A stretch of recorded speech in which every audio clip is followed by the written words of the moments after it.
ئەگەر ئەتانەوێت خی گەورە لە هەموو چاوپیس و لە هەموو ساحیر و لە هەموو فاڵچیە بە دوورتان کات و بۆ ئەوەی جارێکی تر ئەم جۆرە پرسیارانە نەکەن بەیانی دوای نوێژی بەیانی واتە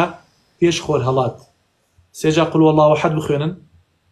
سێجا قل اعوذ برب الفلق بخوێنن سێجا قل اعوذ برب الناس بخوێنن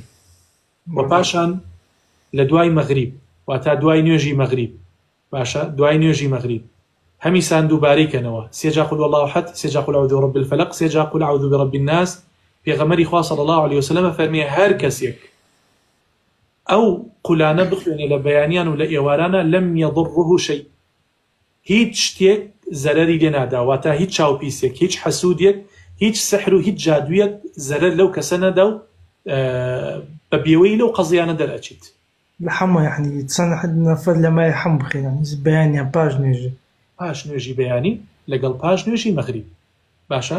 و لە ناو جێیەکەشا پێغەمبەری خوا صلی الله عليه وسلم بەو شێوازە ئەوە فویەکی کردە دەستێوە قل والله احد يخوين قل اعوذ برب الفلق يخوين قل اعوذ برب الناس يخوين انجا ئاوا بە دەموچاوی دەسی بە دەموچاوە هێنا اینجا بە سینگی خۆی چەندێ دەسی بگەیشتایەتەوە جەسەدی پیاهێنا هەمیسان بەم شێوە هەمیسان ئەی خوێندەوە سێ جار بەو شێوازە دەموچاو و گیان و